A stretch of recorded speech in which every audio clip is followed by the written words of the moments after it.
keep in mind that the way that kids are successful or struggle in academics is oftentimes related to social and emotional well-being needs or behavioral needs. And likewise, kids that struggle with behavior, sometimes it's because they're struggling with academics and the content is too difficult, and that frustration comes out in the classroom in certain ways. And sometimes it's because the content is too easy and they might be bored. And that might also cause some behavioral issues. So CI3T is a system for your school that's going to help us think about, okay, we need to make sure that we're meeting kids all of students integrated, or all of students' needs in an integrated fashion. And so it gives us this framework to think about how we can plug in supports across these tiers and across those domains, academic, behavioral, and social emotional, to make sure we're meeting students' needs in a holistic fashion. So to do that, the C in CI3T stands for comprehensive. And so if you're in a school that's currently implementing CI3T, you have an implementation manual that is a comprehensive document that outlines what your school has to offer in terms of academic curricula, programs, strategies, what instruction is supposed to look like, as well as outlining how your school has put together a positive behavioral interventions and supports framework that's going to be all about teaching students expectations, creating really crystal clear routines and procedures for how students should interact in the classroom, as well as programs and strategies to support students' social emotional well-being as well.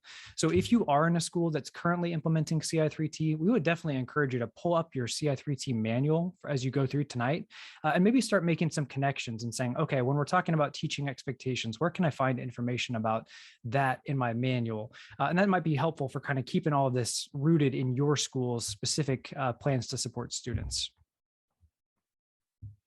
And within that plan, we've got a plan to teach not only the students, but also faculty and staff all the information they need to know to be successful with CI3T, as well as for reinforcing. We'll get into what reinforcement actually means. There are some misconceptions that sometimes come up that reinforcement is all about giving kids rewards. And that sort of misses some of the really important information about what reinforcement is and how we can use reinforcement as a way to intentionally help certain behaviors become more frequently used and other behaviors less so. And also with CI3T, it's a data-informed model, which means your school CI3T team, leadership team has a plan for collecting data to see how is CI3T going in your school and making continuous improvements based on that information. And speaking of data, a big part of CI3T is collecting systematic academic and behavior screening information so that we have a picture for what does risk look like in our school. And in an ideal world, you'd hope for about 80% of kids whose needs are being met at tier 1, they're in that green level, and maybe about 5 to 15% of kids who have level 2 needs or tier 2 needs, that would be the sort of yellow in this picture, and maybe 2 to 5% of students who are having more intensive intervention needs. Now that's in an ideal world. It doesn't always break down that way, and that's okay. So what we help schools to look at is, as you're looking at risk in your building, where are you putting most of your efforts? Are you putting a lot of effort into tier 1 because we have a lot of kids who maybe aren't quite making the progress that we hope, and to make sure that we can we can really get the supports to all students, really focusing on tier 1. Now, sometimes you feel like tier 1 is really solid and you're ready to charge forward with tier 2 and tier 3, and that's fantastic. The focus for tonight, though, really is at that tier 1 level. So if you're a classroom teacher or someone that's just kind of getting started with CI3T, we're really going to be focusing on foundations tonight. So in helping us kind of think about how does CI3T inform, what does classroom management look like in my classroom, we have this little infographic that we're going to use as a framework to work through some big ideas tonight. And so I'm going to kind of zoom in a little bit and first just say, as you're thinking about what CI3T means for you and for your classroom, it's really beneficial to be familiar with what your plan says. And so if you know you have a plan, but maybe you haven't taken a very close look at it this year, we would definitely encourage you to do that, just to make sure that you have a really solid handle on what are sort of the core components that I should be thinking about when I'm planning instruction across academic, behavioral, and social emotional domains. But then kind of going a little bit deeper, we're thinking about how do we provide academic instruction? And honestly, when we think about classroom management, it's easy to get hung up on behavior, but oftentimes the main thing that helps a classroom be really healthy and well-functioning is providing excellent, engaging instruction. That's like the #1 way that we can prevent challenging behavior from occurring.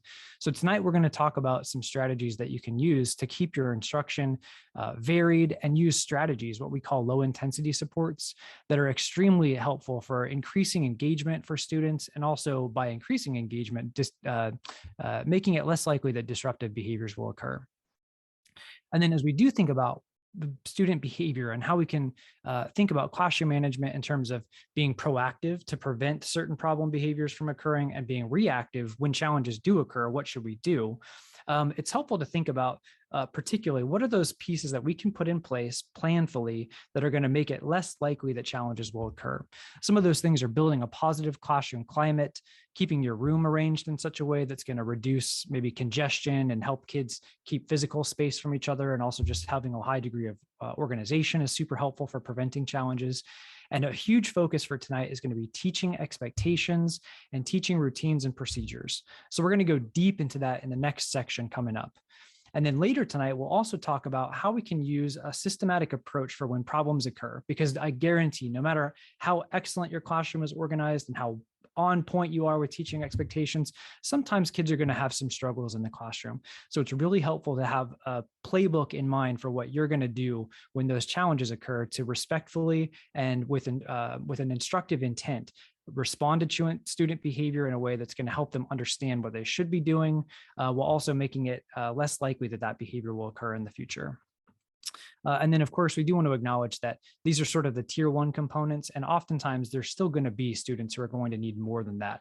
So if you're thinking about your classroom and tonight you're saying, okay, this is great, this is giving me some things to think about for my instruction, but gosh, there are a couple of kids in my classroom that no matter how much I'm teaching expectations and no matter how much I'm reinforcing, they're still going to need more. You're absolutely right. And so we just want to reassure you that you and your conjunction with your team, you have a plan or you have interventions that are available to you to connect students to additional supports if they need those things. So just kind of keep that in mind, that this is not going to be a one size fits all for everyone, but rather is going to give you an excellent foundation and starting point. Okay, so the first section for tonight is going to be focused on teaching expectations. And we like to think of this as an instructional approach to behavior. So when you look at your CI3T implementation manual, there's a section that says procedures for teaching, and it has information about professional development for staff. And it also has practices and materials that you're going to want to know about as a teacher in a CI3T building that's going to say, okay, these are sort of the fundamental components that we're going to use to teach students. And in here, you'll learn about things that you can use to teach students about behavior. So on this next slide, I'm going to show you a collage of different structures and materials that you might have in place at your school. And again, if you're not yet implementing CI3T, these are materials that you'll think about building for the years to come as you start implementation. And these are going to be tools that you'll use to help adults be very knowledgeable about what the expectations are in your building, and to communicate and teach students about those expectations as well. So first, I'm just going to name these things. And then on the next slides, I'm going to go a little bit more into detail about what they are and how they can be used. So one thing we have is a school-wide expectation matrix. We also have setting specific posters that are going to take information from that matrix and make it really big and colorful and appealing to look at, but it's going to make it really clear and easy to read. What are the expectations in one specific setting? This is a classroom poster that might be hung up in the classroom. We also want to have really good lesson plans for teaching these expectations to students that are going to help us be consistent across the whole school and across all the adults in the building, so that we're all talking about and teaching expectations in a way that's consistent and understandable for students and at their developmental level. And we also want to supplement that with things that are visually appealing and fun, so that we can make sure we have really great structures to provide that instruction in a way that's going to engage students. Okay, so let's talk about the school-wide expectation matrix. If you're in a school that's currently implementing, you might have this as a really big poster, and it might be hanging in the cafeteria. You might have these hung up in the hallway. You might have these in your classroom, and that's perfect. You really want to have these expectation matrix posters in all the main locations where students are interacting with each other and with adults, because this is the map of our expectations and what those expectations look like in every setting in the whole school. And the beauty of this is that it gives adults that consistent language system so that everyone can talk to kids about expectations in a consistent manner.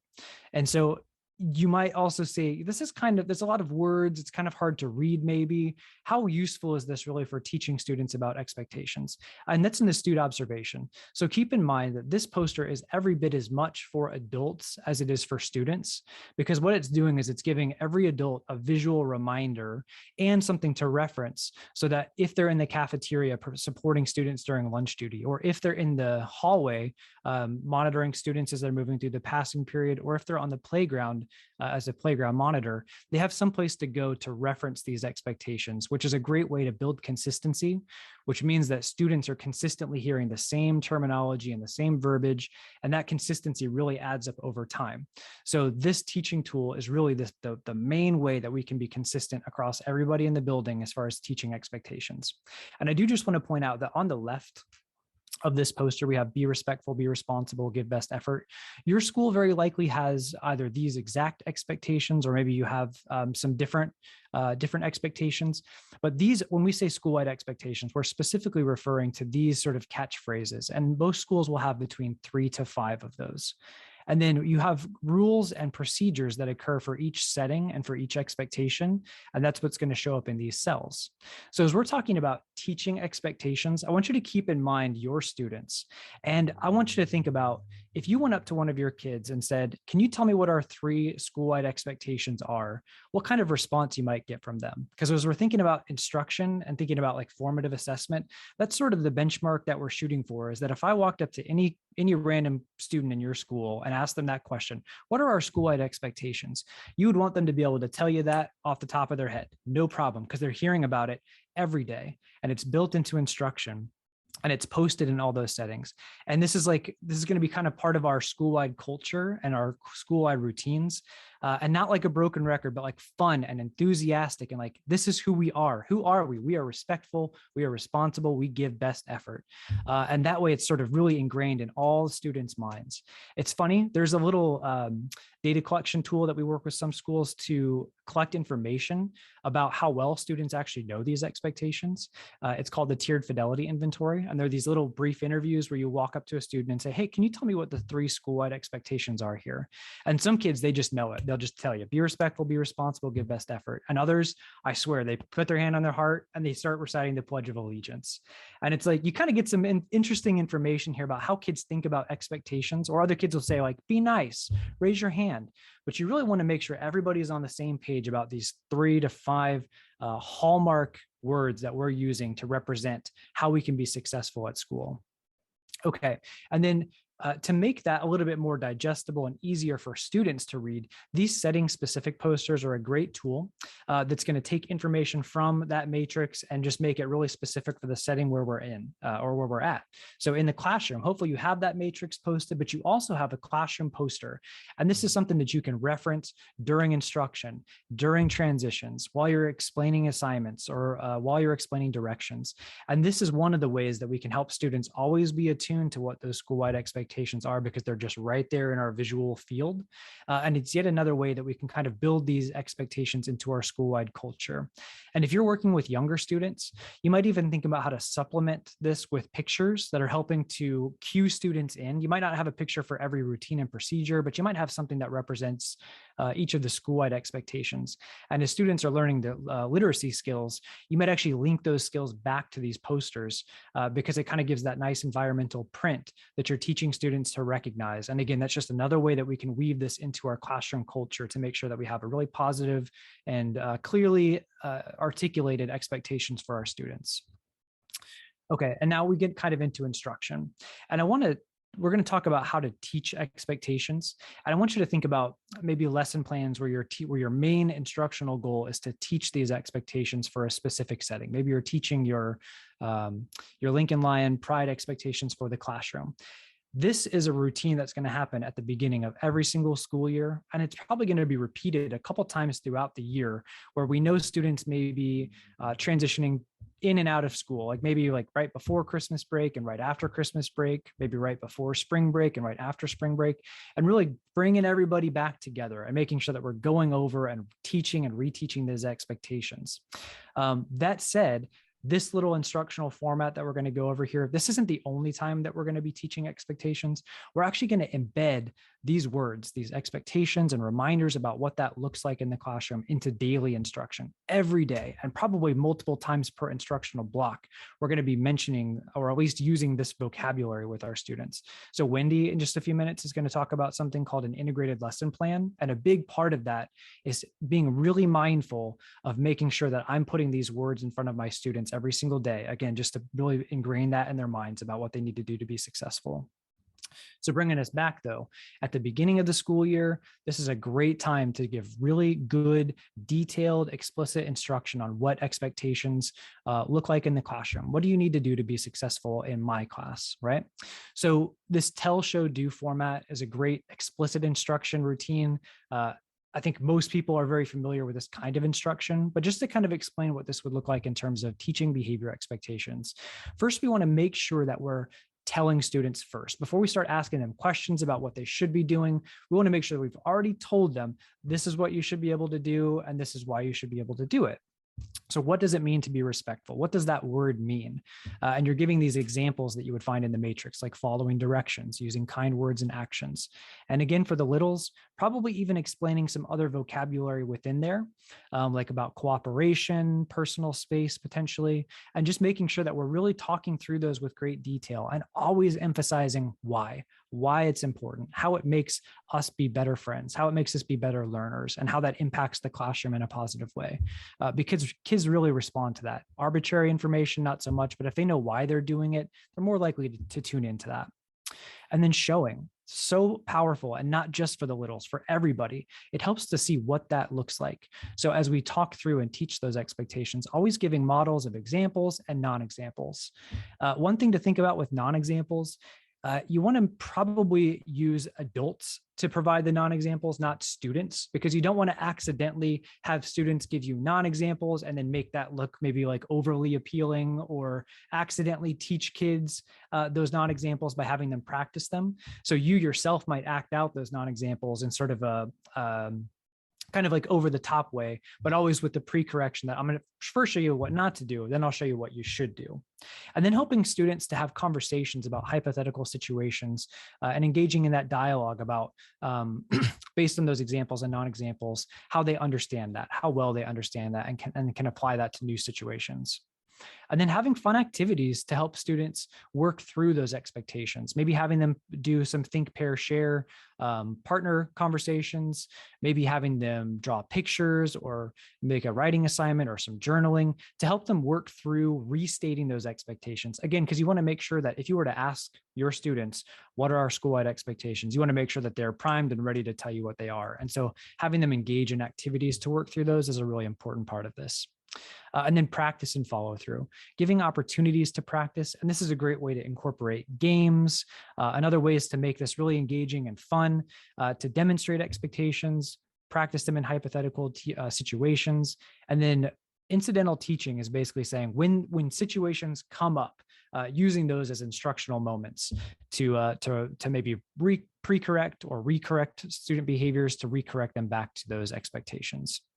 And then a lot of times these lesson plans, you might have a team in your building that's already put those plans together.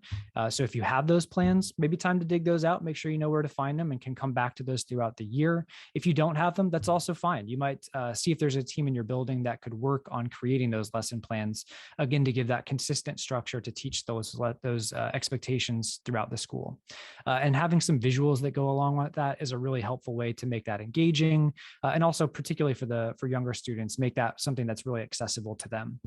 And if you've got things like announcements in your building or assemblies or like a school news channel that happens in the morning, finding ways to put that in there so that every day students are getting the opportunity to see kids in their class have conversations about expectations. Maybe seeing older peers do some teaching about expectations. Those are really powerful ways to build this into the classroom culture. So just some general tips about how to make this instruction work. It is so helpful and important to explain why. Rules are not very meaningful all on themselves, but understanding how rules contribute to a positive, productive, and safe classroom for everybody is really helpful, particularly for kids that are really willing and able to follow the rules. Because when they can say why, when other peers, maybe who are less likely to follow the rules, are struggling with expectations, how powerful is it for a peer to go up to that student all on their own and say, hey, please remember to follow expectations, because that helps me be more successful in the classroom. Because eventually kids kind of tune out teachers who are constantly reminding and prompting and reminding. But if peers can articulate that why, that is a really powerful tool, and it's going to help students who may be more likely to struggle with meeting expectations to really hear that from their peers and integrate that into their thinking. Pacing is so important. Keeping this instruction fast-paced, lively, fun. I'll come back to fun in just a minute. It's really important not to let this drag too much. So if you need to split out your instruction over multiple days, that's fine. Just make sure that it's something that students look forward to, because you want them to really attune to that.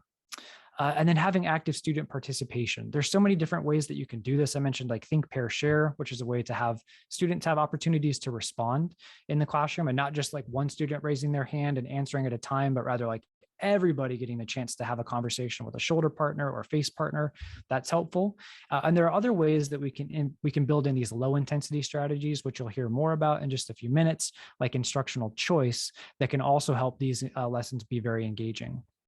And then, like I mentioned before, make it fun. Somehow, some way, we've got to make following the rules be cool. And like, how do we accomplish that?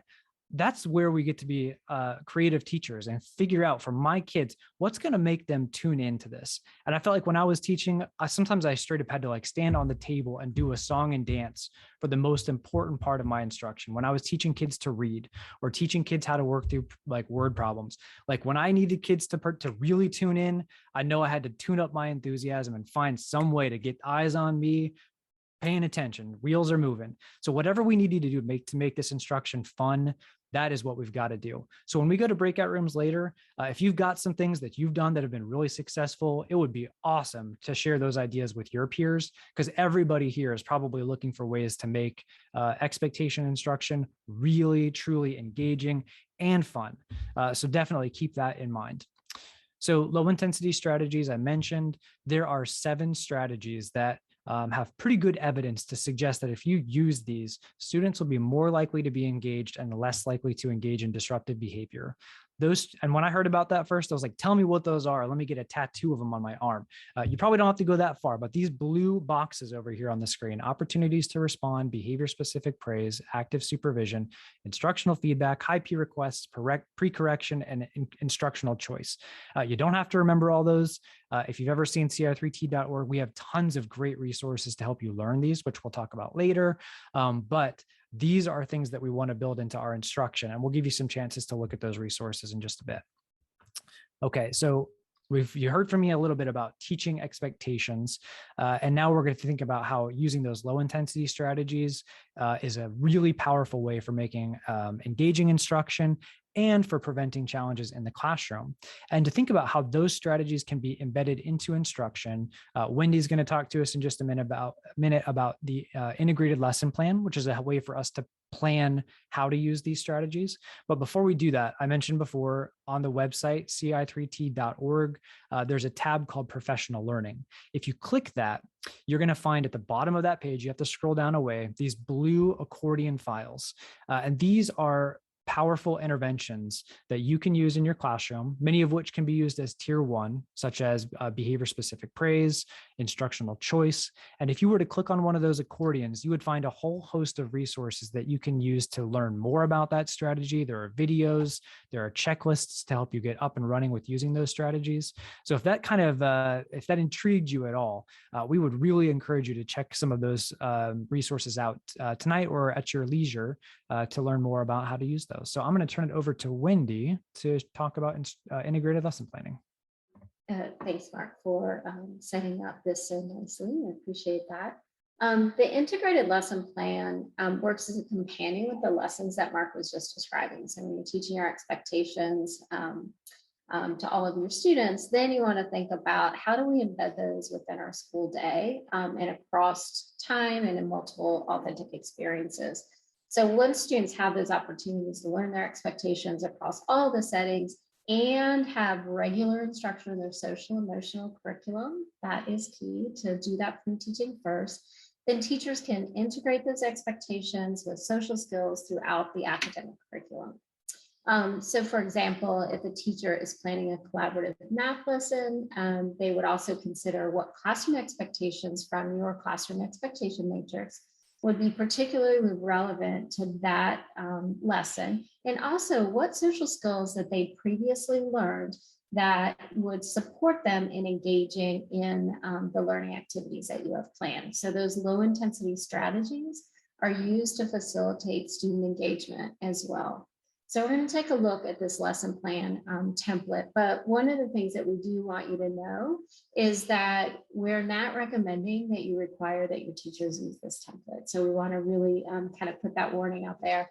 But instead, we hope that you'll download it, you'll edit it so that it fits your context and your lesson plan structure for your building, and then use it also maybe to prompt discussions about how teachers might integrate the behavioral expectations and the social skills in those learning activities throughout the day, and just really authentic practice opportunities. So you might have more scenario kind of fictional based things that you're using while you're teaching that lesson plan, but now we need to put it in practice in real ways, and your everyday lessons are a great way to do that.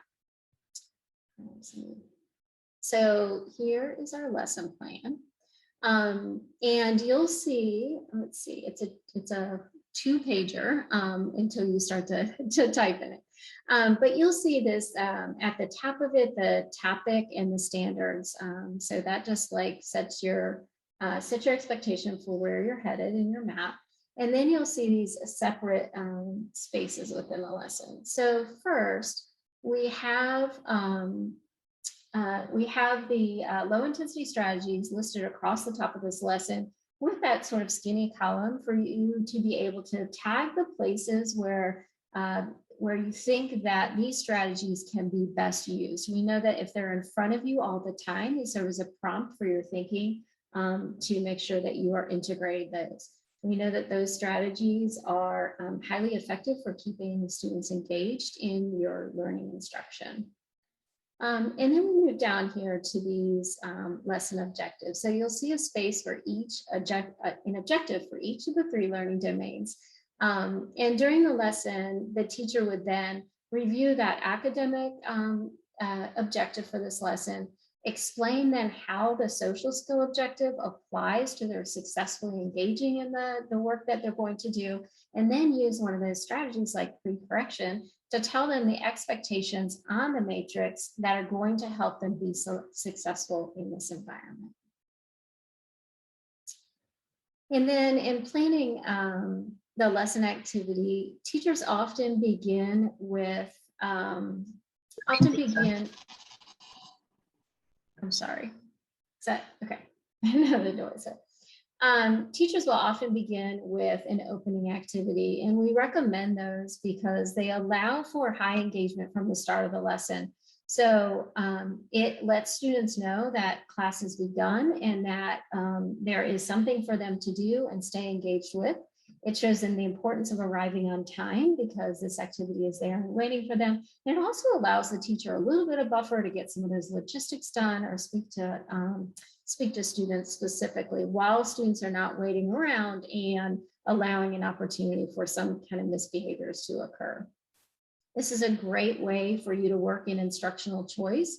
For example, you might put up 3 math problems on the board and the students can choose any 2 of those to do on their whiteboard as an example. All right. And then as we move through the other parts of the elements of the lesson, we're going to end with a closing activity. And a closing activity allows us to do that quick assessment of learning.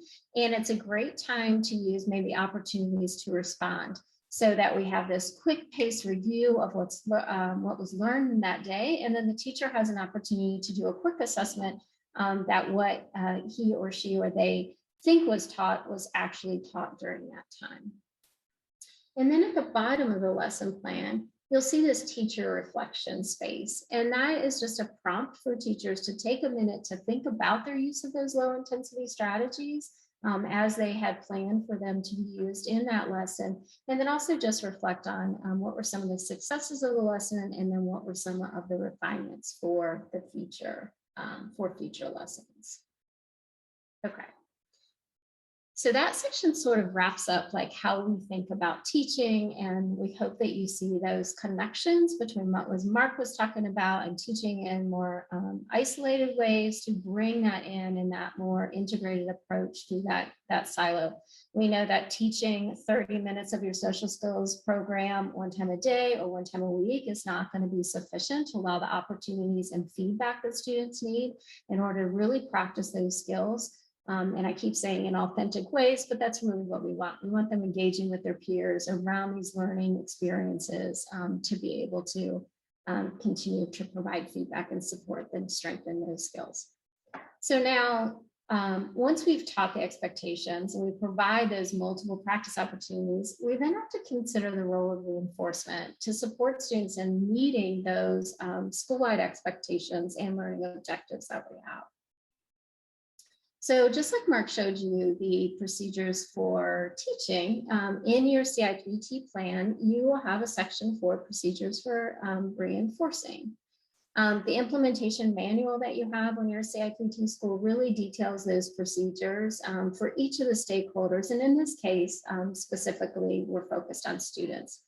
So as you can see in this example, faculty and staff would solicit ideas from students for reinforcers that would be meaningful to them. And we've heard teachers say, this works for everyone except fifth graders, or insert your favorite class level there. And what that tells us is that the reinforcers may not be appealing to fifth graders. And this can certainly happen if you have a K-5 school where the focus maybe was more on younger students. And so getting student opinion and choice is recommended.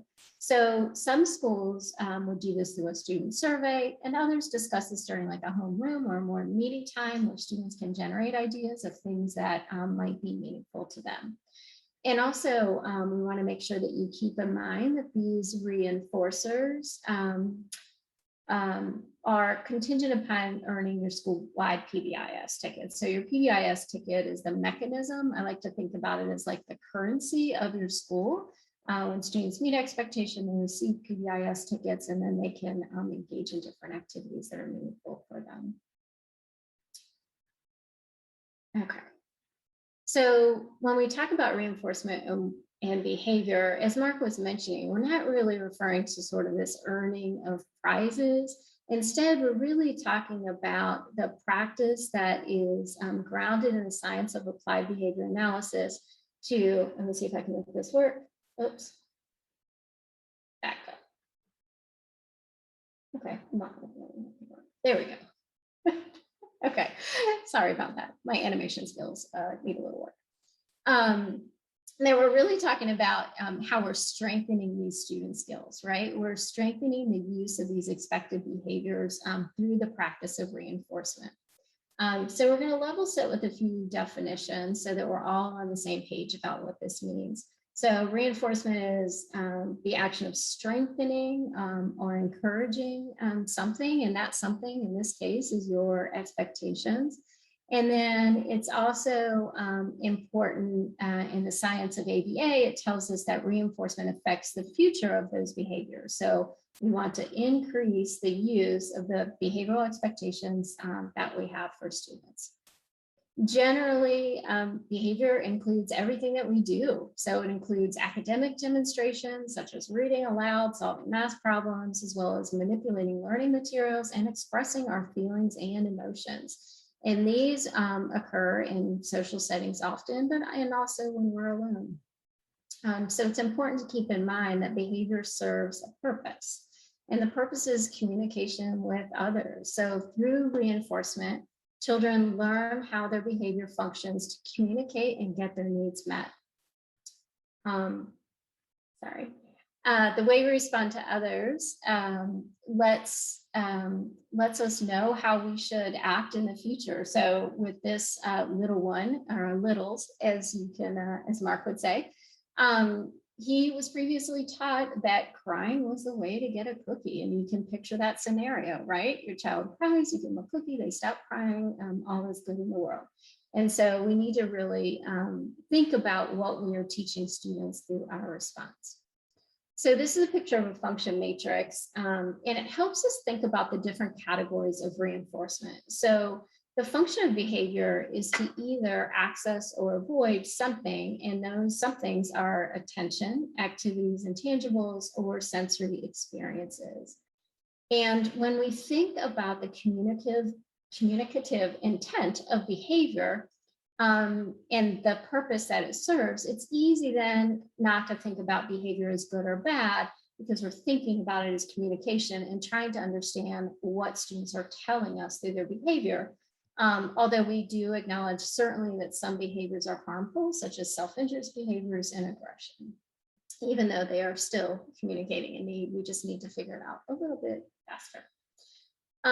So with that in mind, reinforcement is merely a consequence to behavior, right? So with the meaning of consequence being anything that contingently follows the behavior. So reinforcement increases the likelihood that the behavior will occur in the future. And it also strengthens that behavior because there are more opportunities to be taught through these needs.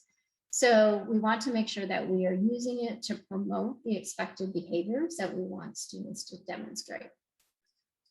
This is my favorite slide because it is the most misunderstood concept I think that we come across. You can see misunderstandings in television in all kinds of ways. And I'm sure we could all put examples in the chat of where we've seen this misused. But foundational to this is that reinforcement is either positive or negative, right? So if it's positive, it's allowing access to something. You're gaining something by doing that. And that something is attention, activities, intangibles, or sensory experiences. Or it could be negative, meaning it allows us to escape from an aversive. And that could also be in those same three categories. But it's important to know that it is not punishment. So there's an example I use in class, and for fear of offending someone, I'm going to go ahead and use it. Kathleen, hold up your hand if I've gone too far. So when you think about young children, think about a young children who spits at the teacher, right? And every time she approaches with a task demand, the child is spitting in the teacher's direction. So when that happens, the teacher is most likely to leave the child alone immediately to wipe the child's spit off of wherever it landed. And so with her leaving, she's taken the task demand away as she goes. So the child has been negatively reinforced through these actions because the behavior was effective, the spitting was effective in avoiding the teacher's attention and the activity that the teacher had requested. So what we know is that the teacher is likely to use that behavior again. So this brings us to tickets. And there's a lot of discussion about tickets in schools, with some teachers not fully understanding their purpose or intent. So a ticket is merely a tool. It is it's a tool to help us communicate through with what our expectations are. It prompts us as adults to attend to the expected desired behaviors. We often attend to what we are looking for, right? So if we are tending to correct or punish a student for misbehavior, then that's what we watch for.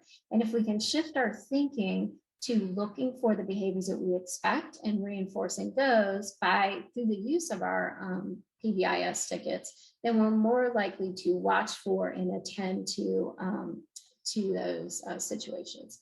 And we're going to make sure that we're using behavior-specific praise as we are doing this. And I'll talk about that in just a second. So this is that, again, that currency, right? How we might exchange certain things, but what might exchange our tickets for certain things. But we also want to make sure that we are using our most powerful reinforcer, which is our attention, while we are giving the ticket. Okay, so so we just want to share some tips for using the tickets. Okay, so if we don't fully understand that the ticket is only a tool, we might not use it in the most effective way. So we really want to make sure, as we've talked about, when we're teaching expectations, we never assume, first of all, that students should already know them. But then you're using your tickets with your behavior specific praise to promote the use of these expectations. And that's what this matrix is for. This matrix is to remind us of the expectations that we have and to stay consistent and on point with these. And it helps keep us from sort of like drifting and bringing in new expectations that we maybe haven't taught to students. And again, we want to make sure that we're pairing the tickets with behavior specific praise. So every time you're giving a student feedback, you should always be specific in your praise, but you might not always be using a ticket. You would be using them intermittently, but you would always make sure that when you are giving a ticket, you do have praise connected to it.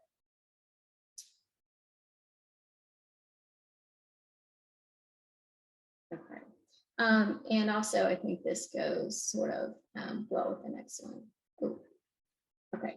So when we think about behavior specific praise as being a powerful teaching tool, we want to make sure, again, that we keep it connected. So I might say, thank you for showing responsibility by having all your materials together today in class, right? And so I'm really teaching them the language, I'm teaching them the expectations, and I'm very clear on what they did to earn that praise and to earn that ticket. And then you want to consider what is reinforcing for one person is not necessarily reinforcing for another, and it could even be punishment for someone, okay? So that's why we want to think about having multiple options for students, ideally ones that they have told us through that survey or morning meeting discussion that we talked about earlier. And this really shows an example of how you can use the reinforcement choices with the function matrix to make sure that you're providing these multiple choice opportunities for students. And I also want you to notice, because it comes up a lot, about tangibles, when we went back to that sort of issue of prizes, that these are non-tangible things. These are mostly experiences or leadership opportunities or other social experiences.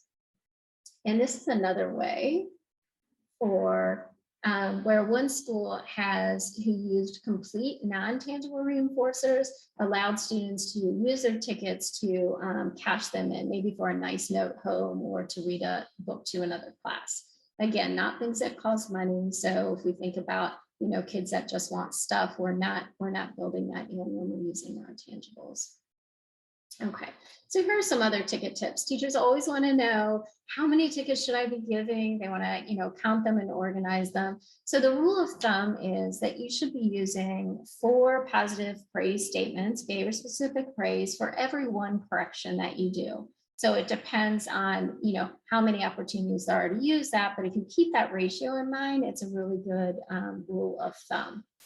And note that some students will need higher rates of that praise and others may need lower. And that is where teachers really knowing their students and having those relationships with students really support making that decision. And again, we want to make sure that we're using tickets intermittently. Sometimes teachers say that kids expect tickets every time they give them praise, or that students will only do things for tickets, and we certainly don't want to encourage that behavior. So that intermittent kind of keep them on their toes is what we want to do. And again, that picture kind of illustrates, whenever you're giving a ticket, you always give behavior specific praise, and you can certainly give behavior specific praise without it. And then keep in mind that your feedback is a powerful tool, and that your feedback is a teaching tool. So as you're navigating through these lessons and using it. Okay. Now, ultimately, the goal is not to have tickets be our students earning tickets all of the time, throughout the rest of their life. We're going to use them at different times where it's important for individual students to create and help increase the use of some behaviors. And so we would fade them, which means just slowly reducing the number of tickets to what would be considered naturally occurring in your classroom. And it also shifts then the reinforcers to those that occur naturally. For example, students who begin using more respectful behavior with their peers are going to be invited to play. They're going to be invited to be part of a group. And so that social aspect of it is going to be what takes over the reinforcing of that behavior and continues it to go. Continues it to be used. And then you might need to introduce, so even once you've sort of faded tickets for specific students, you may need to increase them when certain experiences happen, or they're going through more difficult times and need more attention and reminders. So these are do's and don'ts. So do's and don'ts for teachers, which I think is a great conversation starter with your faculty. So we want to make sure that we're using tickets in the appropriate way. We've heard of tickets where uses where students have gone up to teachers and said, hey, can I have 5 tickets? I need to buy a pencil at the school store. And no, that's not exactly the approach that we want you to be using. So we want to make sure it's really grounded on the fact that students are using those expectations. We want to make sure, as I think Kathleen put in the chat a little bit earlier, that we are not using it to say you got 100% on your spelling test, but you participated, you gave effort. So we really want to make sure that we're reinforcing those things that students can do and that is within their control, and that will sustain them long term. And we also want to make sure we're not starting up with, using tickets against kids. And we would certainly never take tickets away once they have been earned. So here are some frequently asked questions. And what I want you to do, because I have been talking for a very long time, is in the chat, if you would put down just a few ideas of how you know reinforcement occurs within real life. We often get people to say, we don't want to use tickets because kids don't receive those in real life. And it makes me laugh. I'm sorry, it's not very nice. But because my husband is in the business community and I hear him down on his calls, like giving out gift cards for restaurants when people answer questions correctly on one of his calls, right? I'm like, that looks a lot like reinforcement to me. If you've reviewed the PowerPoint in advance and you know the answer, you are likely to win a free dinner. So yeah, salaries, benefits, bonuses, raise, yeah. My husband's company does that as well. Yeah. It'd be nice. We never get to benefit on that. But yeah, there's lots and lots of opportunities. If you've been to the grocery store, a lot of our grocery clerks actually have little grids on the bottom of their name tags where they get stickers on them for meeting certain expectations. And when they meet that expectation, they get some sort of reinforcement, or it's a bonus, or it's something meaningful to them. Exactly. Yeah. I just recently saw a sticker chart in our Fry's grocery store, which made me smile. Yeah, exactly. See something as simple as that. Thank you, cards. Yeah, absolutely. Great ideas. Thank you for putting those in. And if you think of others, please add them. And then we get this question a lot about reinforcement reducing intrinsic motivation. And there's a lot of literature out there without a very strong scientific background that sort of promotes this idea, right? And what we know is that through reinforcement, we can help students understand and be successful in the classroom environment. And success breeds motivation, right? So when you have a successful experience, you are more likely to know how to access that successful experience in the future, which can build motivation for students as well. And then one of the questions that comes up is people that want to, that have previously used that marble jar for their class, right, as a way to reinforce the whole class. And they might want to use group rewards only and not individual rewards. And we would say that that is one way that you can use your ticket system. However, it's not going to support all students in individualized ways. That might need, it may be that the student that you're trying to sort of target and help shape their behavior is not interested in that group reward. And so we would say that a combination of both of those would be preferable. So sometimes use group rewards and allow your group to come together as a community. And other times, absolutely, kids will need individual reinforcement.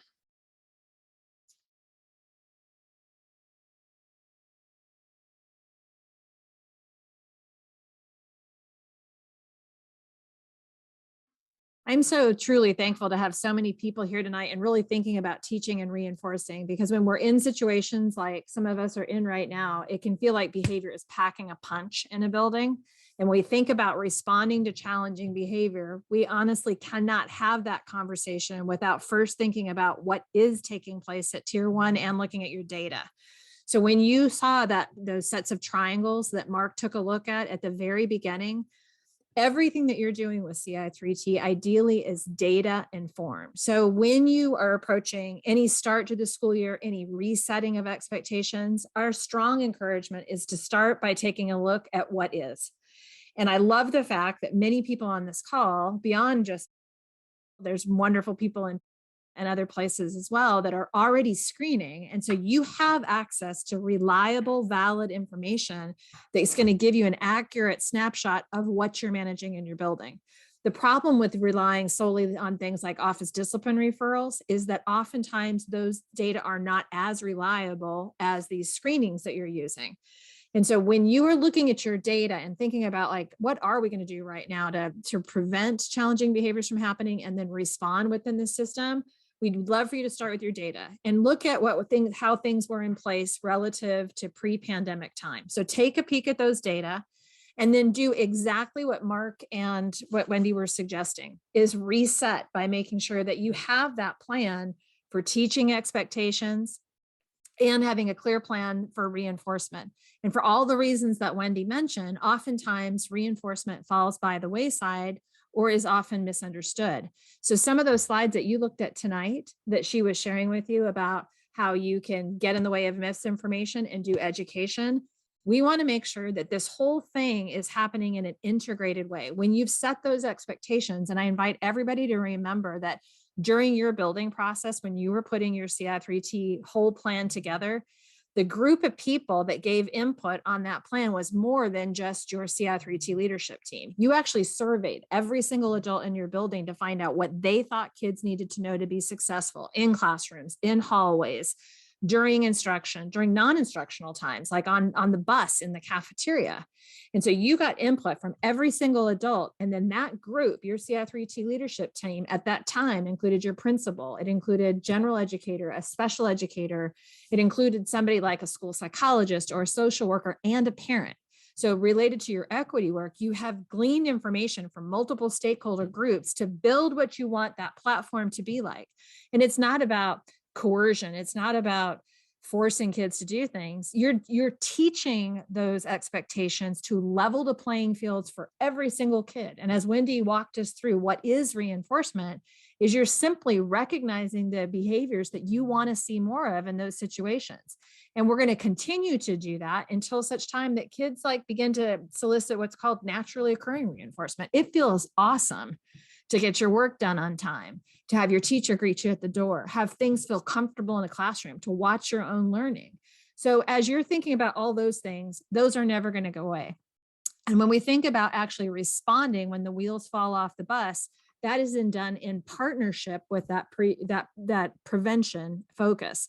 And when Mark was talking through those low intensity supports about do instructional choice, do behavior specific praise, those are actually the building blocks of what we need to do to respond to challenging behaviors. So those are more than just something that's on the proactive side. When we get into specific strategies, which we're going to talk about now, when you think about managing any kind of misbehavior, things like kids being off task or not following rules or being disrespectful, you're going to rely on your environment. Like you've got expectations posted that you can remind kids and redirect them. And if you come back the next time that we're together, we have a whole section on simply going through the acting out cycle, managing acting out behavior. And you're going to learn that timing is absolutely everything, especially when we get to kids that have tier 3 needs for really challenging behavior patterns. But in your whole blueprint that you put together, if you have your CI3T manual up in front of you, when you look at these pieces that Mark and Wendy walked you through, those roles and responsibilities for academic, for behavior, and for social and emotional learning, they are integrated, as you heard tonight. And as Wendy walked you through that integrated lesson plan, it is not the list of 99 ways to punish a kid. What it is it's an instructional approach to responding to challenging behavior. And we do that by making sure that every teacher feels comfortable on the proactive piece and that they have this other skill set where they know not just what to do, but when to do it and how. Another piece in your plan, and if you have your plan open, I encourage you to scroll down and look for your reactive component. In your plan, in the roles and responsibilities, and in your flow chart, if you happen to have one, there is this suggestion of, and many of you already have this in there, and some of you are learning about tonight for the first time, like a 6-step instructional approach to how to respond. So just like we take an instructional approach to set expectations and teach them and practice them with reinforcement that's meaningful for the kid, and you're going to learn that, as Wendy mentioned, by getting input from the kids and seeing what works. And you don't really know if something's reinforcing until you see how it impacts future behavior. But when things go wrong in a classroom, that's our time to take care of our own emotional well-being and take a pause. And the first thing that we're going to encourage every single person to do, and these would be 6 things I would write down right now, because if they're not in your plan, I would want to keep these on your radar. Step 1 is show empathy. We can all see it. Like some kids, when they come in and they've just had a really rough day, and some of us have been there ourselves, and maybe you had a day like that this morning. And your day may have gone something like my day. Like yesterday, I had a first in-person meeting in a long time. I laid out clothes. I thought I was on track. I go to put on my pants. They didn't button. So I had 2 choices. I either had to call in fat or find something else to wear.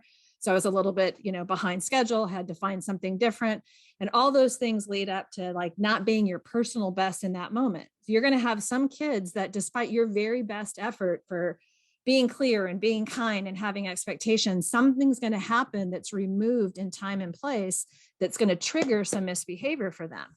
If you're seeing that somebody's having a hard day, we want to start by showing empathy. And honestly, in all your social and emotional learning curriculum that you're doing at Tier 1, whether it's second step or positive action or connect with kids, this is one lesson that is worth it to make sure that it's in the real estate of day-to-day instruction. When you teach those lessons, is that we want to teach kids to have empathy for each other. And we're going to model that here by showing some compassion. So if like Teresa saw that I was having a really tough day, she might say to me, if I was her student, Kathleen, I can see you're in a rough spot right now. I'm going to give you just a second to catch your breath, and then I'm going to come help you get back on track because I know you can do this. And then she's going to keep the instruction moving forward in her classroom. And by that, the reason for that, we don't want to shut down instruction to manage this kid who's having this acting out issue, because all of a sudden you're giving that kid a ton of attention for behavior that you do not want to see more of. And I see Teresa nodding her head. We don't want to accidentally reinforce the wrong behavior. And for some kids, it is going to be reinforcing, and they're going to be more likely to do it if they're really maintained by attention. And for the other kids that are escape motivated, it's going to be humiliating for them because they don't want all that attention. So often they will act out more severely so they can get bounced out of class, because kids are smart. And many kids have learned that if I act out, I can get out and I can grow old together with other kids in the office that are also misbehaving. And you have this whole little community of kids that are, not exactly meeting expectations.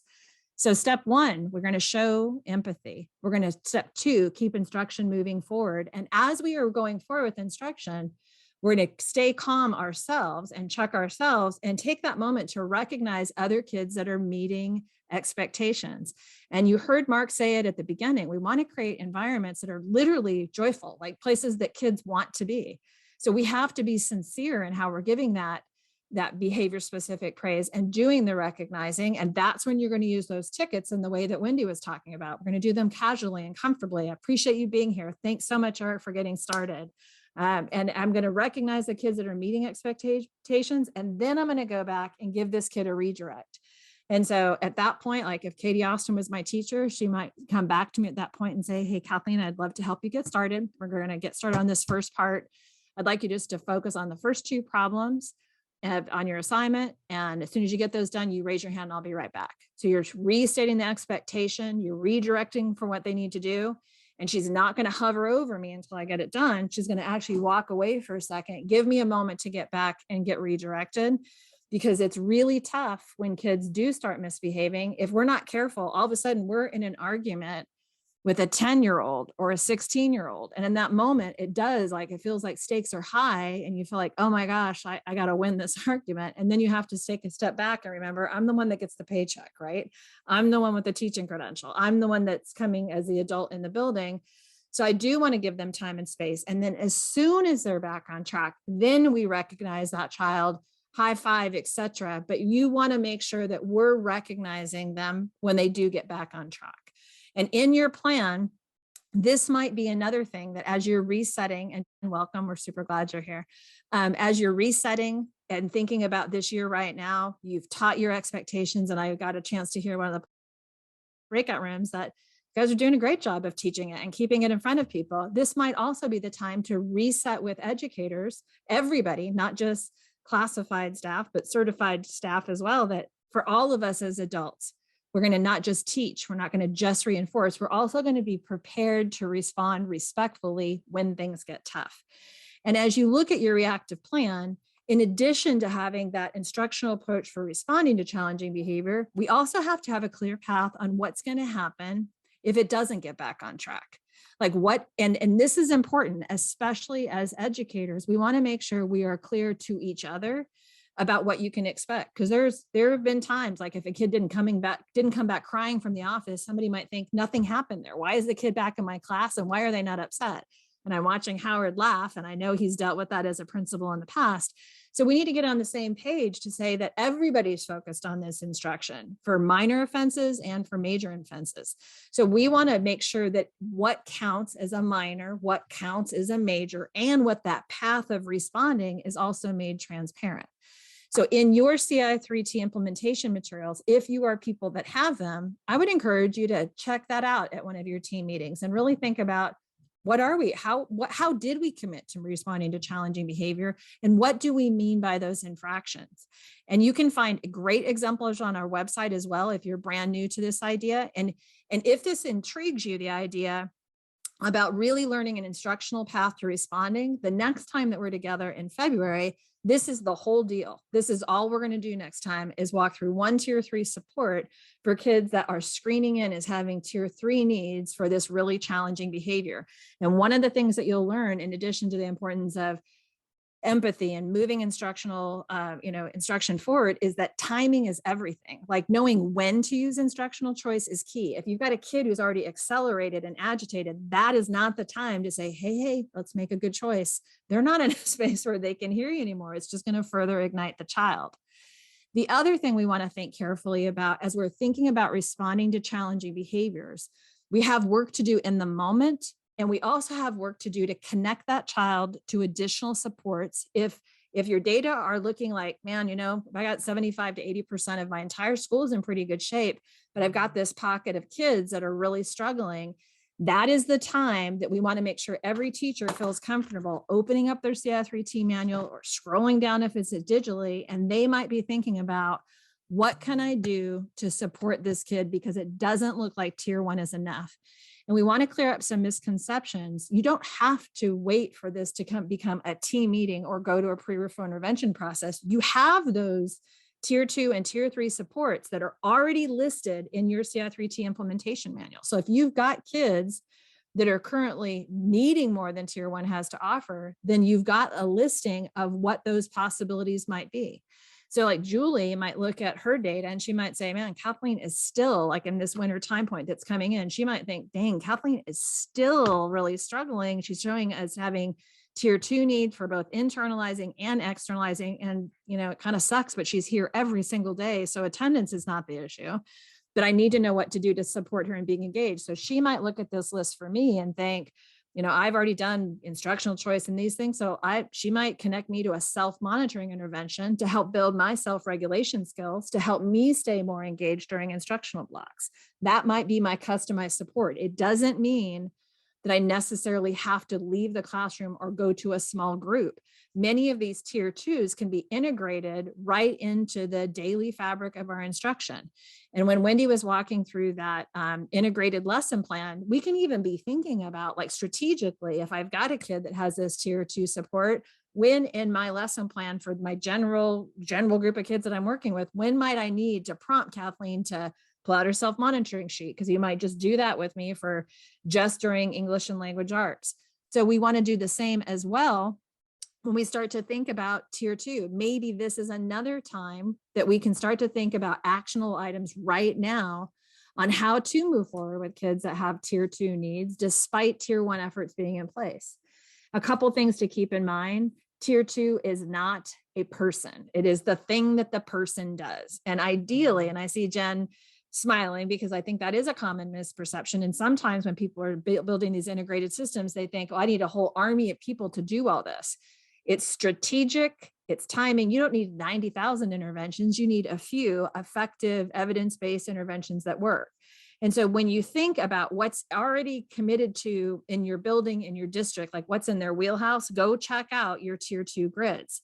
And if there's other things, like if you get in there and think, you know what, we really, honest to God, we need more help for kids that are like struggling in written expression, or we need more help for kids that are really struggling to, with work completion, you might go and pull other interventions in place and think about what would be the timing of putting those in place. I do want to emphasize that there's really practical supports there. One that I think we all really enjoy on our team is this idea of direct behavior ratings, because this is effective and efficient. And it's really interesting because the intervention is actually the kid self-monitoring and the teacher rating what they're seeing. So in this DBR, this is kind of similar to check-in and check-out, but there isn't necessarily like a coach per se. So you might check this out, and this may not be one that you do have in your current repertoire, but this is one of really an efficient, well-studied technique. And if you go look at that tier 2 grid on our website, which you might do when you get back in there with your coach in just a second, there's a link you can even click on to go to University of Connecticut site to actually train people in how to do this, like what this measurement system looks like. And your coach can tell you a little bit more about this. But this intervention can be directly aligned to your expectations. So when Mark was talking at the very beginning about making sure that kids know what it means to be respectful, be responsible, and give best effort, it might be that it is clear. Maybe you don't have a large percentage of the kids standing up and giving the Pledge of Allegiance. Maybe you do have kids that can rattle that stuff off. I'm going to be respectful. I'm going to be responsible. I'm going to give best effort.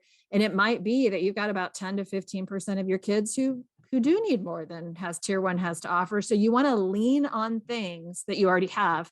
You do not necessarily need to refer this to a team. A teacher can literally open it up.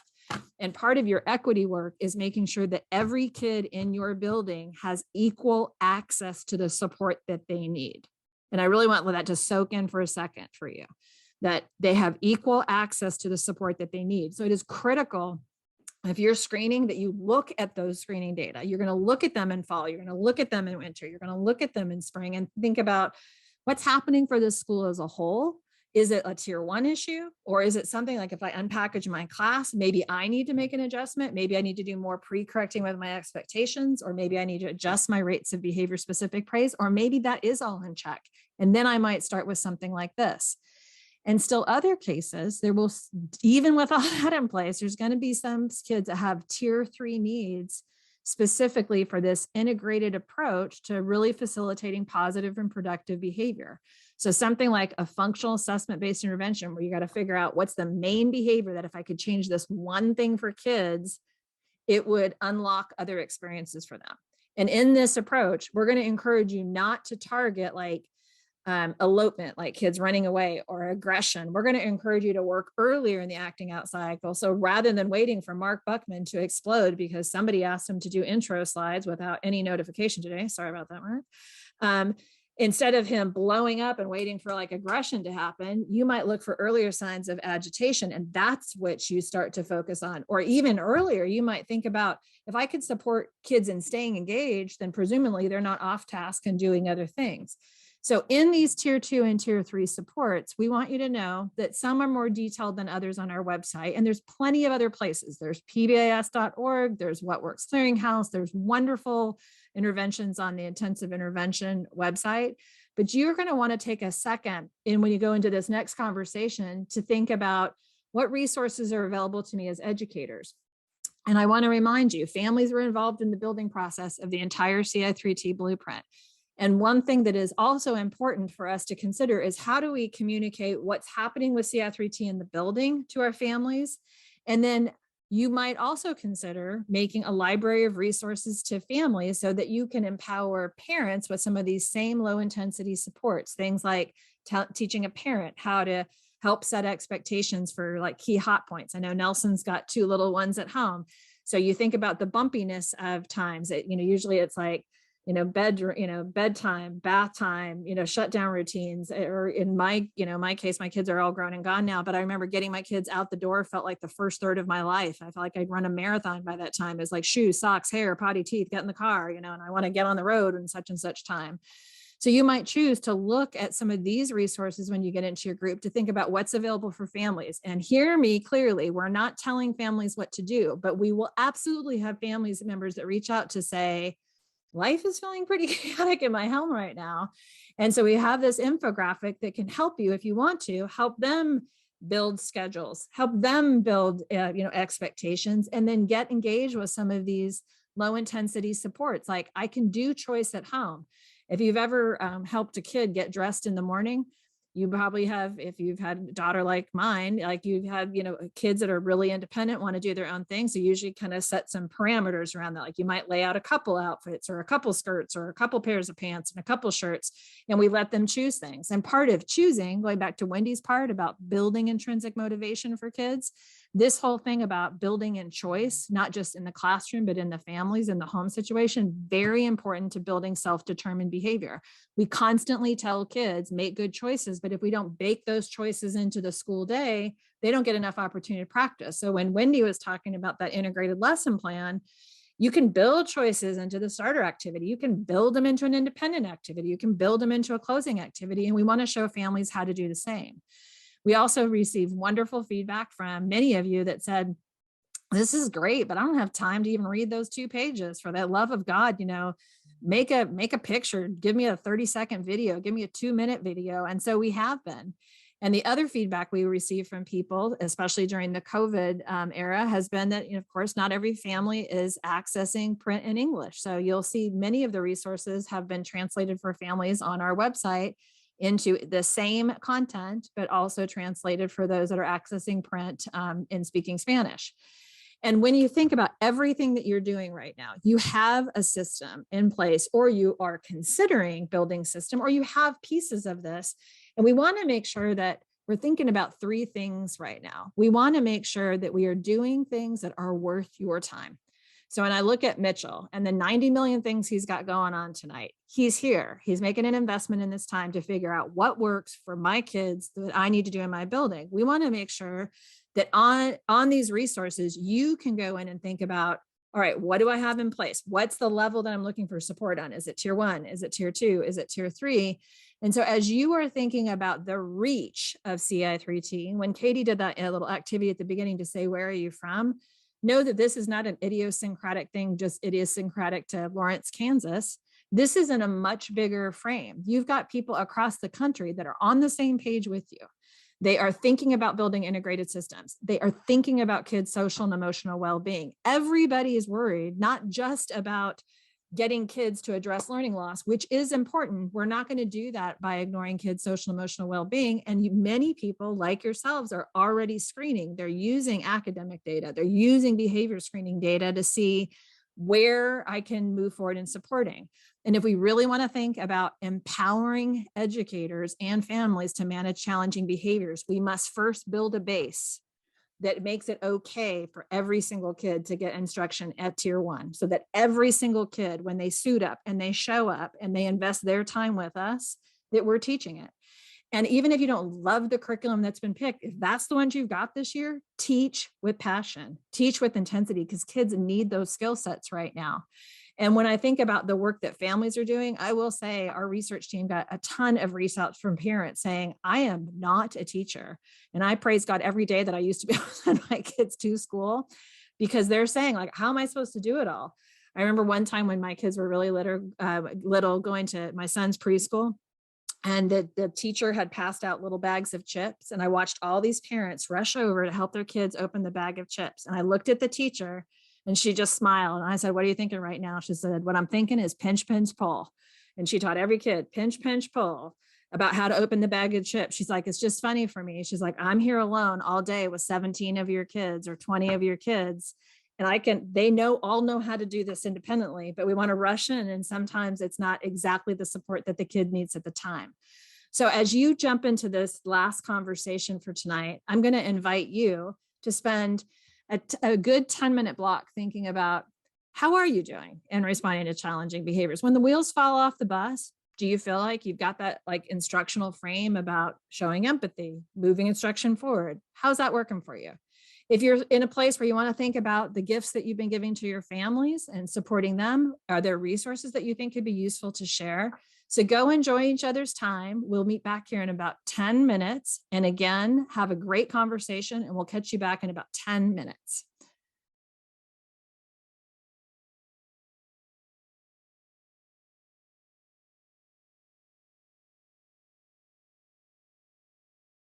I really appreciate the conversation tonight, and really see people taking time to think intentionally about managing challenging behavior. And I know you had a big day of training yesterday, so it's really exciting to hear you tonight as well.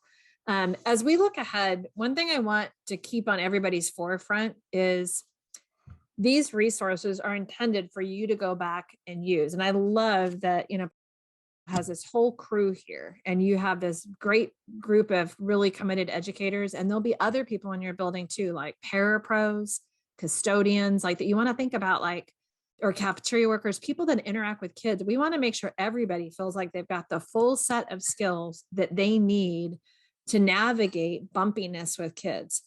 There have been multiple studies done that have shown that people leave our profession. They stop being teachers, not because they don't feel like they can teach the curriculum. They leave because they feel like they get mowed over with behavior. It is a really hard place to be when you suit up and you come to work and you're doing your very best to provide engaging lesson plans. And sometimes people report feeling like they can't even get to the instruction that they want to provide, or that they're afraid to try certain things for fear of things getting out of control in the classroom. So when we think about all this work that you're doing within CI3T and learning these principles, that whole idea about thinking about what would be helpful for kids to know, like, what do they really honest to God need to know to do well, like in the cafeteria, in the hallways, during instruction, during transitions. I saw put in the thing, like the hot spots at home are like 5 p.m. home and hungry. Like, we know that there's certain times of the day that are really tough for kids. We want every educator to feel confident and comfortable in knowing what to do when, to support kids feeling comfortable, and really to make school a joyful place. And we've learned that when done well, when you get to about 75-80% fidelity, then you start to see teachers actually reporting less burnout than the national average, and having higher than average self-efficacy, not in every domain, but in several of them. So as you're thinking tonight and looking ahead, we've got 3 more times where we'd love to enjoy your company again. One, the next time is going to be about systematic screening and looking more about your data and knowing what to do with it. Then there's that one in February on managing acting out behavior. And the whole thing is just working through acting out, like what to do when the kid is calm, or hopefully they start calm. And if they don't, then what do you do about that? But we would love to work with you to figure out, what does it look like at each stage? And then we're going to invite you to come with one kid in mind. And then our last session is going to be also about supporting kids with internalizing issues, those that are shy and anxious and withdrawn. Because most people don't get a ton of training in managing challenging behaviors. I am somebody that I was initially trained and certified as a teacher, a gen ed teacher and a special ed teacher in California. And through all these journeys and the different places that we've gotten to work and partner with people, many people report that they get one class in classroom management. And oftentimes it just doesn't feel like enough. And I'm watching out her head, like, that is what we need more of. And so I appreciate you committing to building blocks, not saying you can't do this stuff. It's like, it's refining our skills. It's knowing when and the time to do it. And I love how many of you have really dedicated time to learning these different strategies, not just in person, but also how to do them in remote environments. So when I think about some of the benefits of things that we've been able to learn with and from you over this last 18 months, is like, think about the implications for kids that are getting completely virtual learning experiences. What a gift, that you're teaching people how to set expectations for remote learning environments and hybrid learning environments. So as you're thinking about professional learning moving forward, we do hope that you'll come back and continue to empower yourself to feel confident and comfortable in using your screening data to determine where the level of the challenge is and then connect kids to supports. We also want to remind you that there's monthly calls where you're welcome to drop in. Nothing's recorded in those. It's just a place to come in and say, I got this challenge. I've got this, here's where I'm at with implementation, or let's look at our data and see what things are shaken like. And you can meet implementers from other places. So as you're wrapping up tonight, I'm thinking about the great work that you're already doing and thinking about all the things that are already in place to prevent and respond to challenging behaviors. I'd love to invite you to take just a moment to open up the chat. And as we close out tonight, I'd like us to leave a note to each other of sharing your own success. Please put in this chat something that you feel like you have done really well this year, this week, could have been today. What's something that you think you've really done well, either preventing or responding to challenging behavior? Responding with calm and patience, that's so wonderful because then you're setting the tone for other kids. Responding swiftly to absences and lack of engagement, that's great because we want kids, if they're present, we want them to be engaged. Meeting kids where they are. Ivy, that's so important, listening to what their challenge is. And I think that empathy tool is a really good thing to keep in the back of our mind. We had one person that attended one of these and she made a graphic for herself. And it was just like a brain. And she had this thing that said empathy first. And then she put it in her classroom on the back by the wall. And it was big enough so that when she looked at the time, it was her prompt to herself to remember to show empathy to kids. And I love that in one of the breakout rooms too, people were talking about really just, taking the time, giving kids a chance to get back on track. And we'll actually then when we're together in a couple sessions, we have some videos that we'll show you as well. And when we think about providing positive, productive, joyful communities, this is that we're going to have these tools to build these relationships with kids to create that sense of belonging. So I truly want to thank you so much for being here. And if we could give a big shout out to all the CI3T coaches that were here tonight to enjoy time with you. Thank you so much. And we look forward to seeing you next time. In the meantime, be safe. Have a really happy Thanksgiving if you celebrate it, or enjoy whatever holidays are coming up next for you. And we appreciate the gift of your time and we'll look forward to seeing you next time. Huge shout out to Wendy Oakes and Katie Austin and Mark Buckman for presenting tonight. Thankful for you all, and we look forward to seeing you soon.